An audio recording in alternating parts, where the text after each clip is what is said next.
دوستان سلام، به کانال پارادوکسیلینگ خوش اومدید. امروز میخوایم یه خاطره دیگه از استاد شهریار رو براتون تعریف کنیم. شهریار تقریبا با اکثر مشاهیر دوران خودش رابطه خوبی داشته و به همون اندازه که بهشون علاقه داشته در فراق و مرگشون بسیار عذاب میکشیده و متأثر از غم از دست دادنشون براشون اشعار پر احساسی میسروده. این خاطره مربوط میشه به شهریار و آشنایی و مرگ قمرالملوک وزیری، خواننده و زن بزرگمنش تاریخ موسیقی و هنر ایران زمین.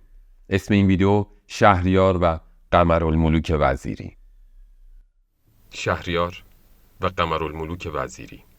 مرداد سال 1338 بود که طبق معمول به محضر شهریار شرفیاب شدم. ایشان را سخت ملول و آشفته دیدم. زانوانش را در آغوش گرفته بودند. سلام کردم.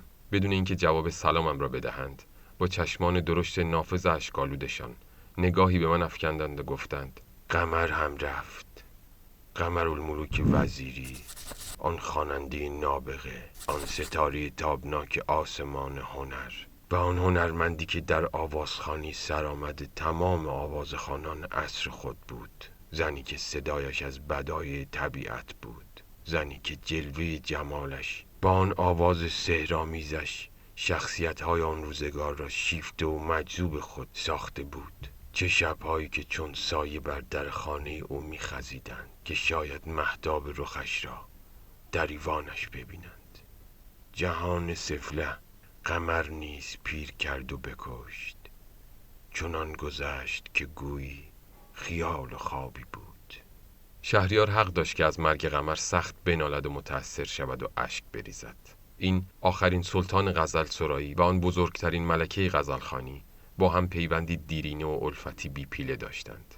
در دوران جوانی و هنگامی که فقط 21 بهار از عمر شهریار می‌گذشته است، صدای روحانگیز ملکه آواز ایران، قمرالملوک وزیری، چنان وی را تحت تأثیر قرار می‌دهد که حسرت یک بار دیدار قمر شهریار را به شدت بیقرار می‌کند. شهریار از دوستان صمیمی استاد که همواره شهریار را مورد لطف و عنایت خود قرار می‌داده است، خبر برپای مجلسی را با حضور قمر به شهریار می‌رساند. شهریار هیجان زده از شهریار می‌خواهد که او را هم به آن مجلس ببرد و آن دوست باصفا و عزیزتر از جان به تمنای شهریار گردن می‌دهد و پیوند دوستی خود با شهریار استحکام جاودانه می‌بخشد و نام خود را در محافل ارباب فضل و هنر بلند آوازه می‌کند. بالاخره شب موعود فرا می‌رسد. استاد این گونه ادامه می‌دهند: آن شب اکثر رجال تهران در آن ضیافت شرکت داشتند.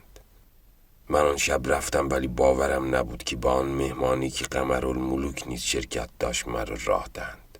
با خود میگفتم من کجا و ضیافتی که قمرالملوک در آن شرکت دارد کجا. بالاخره آن روز شهریار دست مرا گرفت و با خود به آن مهمانی برد. من هم به خیال اینکه مرا به مهمانی یک مجلس میبرد رفتم. مرا برد داخل یک اتاق کوچک و تاریک و در را از بیرون قفل کرد. گفتم شهریار، چرا این کار را میکنی؟ این چه رفتاری است؟ در حالی که میخندید گفت: اگر اینجا شعری مناسب حال مجلس مهمانی نسازی بیرون آمدنت ممکن نیست. گفتم شهریار، تو را خدا رحم کن، این اتاق تاریک است، من نمیتوانم، چشمم هیچ جا را نمیبیند، مرا بیرون بیار تا شعری بگویم. گفت ممکن نیست. گفتم اقلن چراغی به من بده. رفت و چراغ کوچکی آورد که با نور آن به زحمت میتوانستم چیزی بنویسم. بعد از حدود 20 دقیقه گفتم شهریار جان، مرا بیار بیرون، شعری که میخواستی ساختم. گفت کلک نزن، عرض 20 دقیقه که شعر ساخته نمیشه. گفتم باور کن راست میگویم، آن را که میخواستی ساختم. گفت اگر راست میگویی چند بیتش را بخوان. گفتم کمی در را باز بگذار تا برایت بخوانم. کمی در را باز کرد، چند بیتی از آن چی که ساخته بودم خواندم. گفت شهریار، تو را خدا الان ساختی؟ گفتم پس کی ساختم؟ در رو باز کرد و دستم رو گرفت داخل سالن برد و اجازه خواست تا مرا معرفی کند. شهریار مرا چنین معرفی نمود: امشب جوانی که تازه درس طب میخواند و شاعر خوبی هم هست و در آینده افتخار کشورمان خواهد شد حضورتان معرفی میکنم. شعری را که در عرض چند دقیقه برای خیر مقدم خانم قمرالملوک ساخته برایتان میخواند. من که رنگ پوستم سرخ شده بود در دل با خدای خود راز و نیاز میکردم، زیرا چون این مجلسی برایم تازگی داشت. به هر حال شروع به خواندن غزل نمودم: یک شب با قمر. از کوری چشم فلک امشب قمر اینجاست. آری قمر امشب به خدا تا سحر اینجاست. آهسته به گوش فلک از بنده بگویید، چشمت ندود این همه یک شب قمر اینجاست. آری قمران قمری خوشخوان طبیعت، آن نغمه سرا بلبل باغ هنر اینجاست. شمعی که به سویش من جان سوخته از شوق، پروانه صفت باز کنم بال و پر اینجاست. تنها نه من از شوق سراپا نشناسم، یک دست چو من عاشق بی پا و سر اینجاست. هر ناله که داری بکن ای عاشق شیدا، جایی که کند ناله عاشق اثر اینجاست. مهمان عزیزی که پی دیدن رویش، همسایه همه سر کشد از بام و در اینجاست. ساز خوش و آواز خوش و باده دلکش، ای بی خبر آخر چه نشستی خبر اینجاست. آسایش امروزه شده درد سرم ما، امشب دیگر آسایش بی درد سر اینجاست. ای عاشق روی قمر ای ایرج ناکام، برخیز که بازان بت بیدادگر اینجاست. آن زلف که چون حال به رخسار قمر بود، باز آمده چون فتنه دوران قمر اینجاست. ای کاش سحر ناید و خورشید نزاید، که امشب قمر اینجا قمر اینجا قمر اینجاست. هر بیتو که میخوندم کف میزدند و آفرین میگفتند. در این میان شهیار از شوق و شادی در پوست نمیگنجید. وقتی غزل رو به آخر رسوندم، قمر از میان دو شخصیت سیاسی اون روز بلند شد و در حالی که حضار به طور ممتد کف میزدن پیش من آمد. دستهایش را به گردنم حلقه زد و صورتم را بوسید. من که حسرت دیدار قمر را داشتم، ببین چه حالی برایم دست داد. بعد گفت که از این به بعد باید تو را زود زود ببینم و مرا برد پهلوی خود نشاند. بعدها قمر به من خیلی کمک کرد. استاد به صحبت‌های تأثرانگیز خود در مورد قمر خاتمه دادند. گفتم استاد خبر مرگ را کی به شما دادند؟ فرمود امروز صبح یکی از آشنایان تلفنی خبر دادند. عرض کردم شعری که خواندید جدیداً ساخته اید؟ فرمودند آری، من اگر حالی نیابم نمیتوانم شعر بسازم.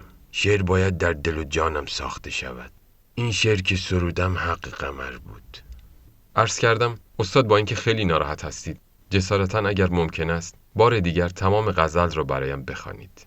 دفتر شعرشان را ورق زدند و با آهنگ مخصوصی شروع به خواندن شعر کردند. هر مصرع آن با اشک استاد به مصرع دیگر می پیوست. غروب قمر.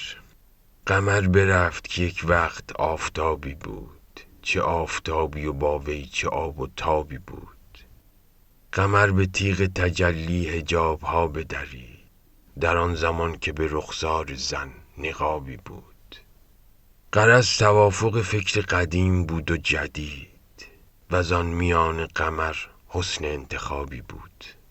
از آن قمر که بدو بود چشم ها روشن، چه گویمت که به دلها چه التهابی بود. فراز سرو قمر قمری ترانه نواز، بهار بود و گل و سبزه بود و آبی بود. به یاد گوشه ابرو چشم مخمورش، فتاده در خم هر کوچه‌ای خرابی بود. هر آن که دل به قمر داده اعتباری داشت، کسی که روی قمر دیده کامیابی بود. از آنچه سعدی شیراز در گلستان گفت، به باب عشق و جوانی قمر کتابی بود. ردیف سبک قمر مکتبی است در آواز، چه مکتبی که به موسیقی انقلابی بود. نوای شور دلانگیز او که برمی شد، به کام اهل محبت شراب نابی بود. در آن چمن که قمر از ترانه می آراست، صفای صبح دم و قلقل شرابی بود. قمر به جار و جرس محشرها به پا می کرد، اگر نه قافله عمر را شتابی بود. اگر لطایف ما را کتاب می کردند، در آن کتاب قمر نیست فصل و بابی بود. نهال طبع مرا هم قمر نوازش کرد، نهال طبع مرا هم قمر نوازش کرد. در آن زمان که مرا شوری و شبابی بود. قمر در این غزل مختصر نمی گنجد، خود از برون به جمال درون حجابی بود. بدان مکارم اخلاق گر خطا نکنم، هنر برای قمر کار ناسوابی بود. قمر به جود و جوانمردی و به خلق و ادب، زنی نبود که عالی ترین جنابی بود. چه گنج ها که در آورد و به فقیران داد، مگر به خرج قمر حدی و حسابی بود. در این اواخر عمر ای اسف چه ها که ندید، ز زندگی که به هر آیتش عذابی بود. به سنگ حادثه خورد و خمیر شد آری، که آسمان به سرش سنگ آسیابی بود. جهان سفله قمر نیز پیر کرد و بکشت، چنان گذشت که گویی خیالی و خوابی بود. من این چنین غزل از خود گناه می دانم، ولی برای قمر این گناه ثوابی بود. قمر در این غزل شهریار می ماند، اگر نوای نی و ناله ربابی بود.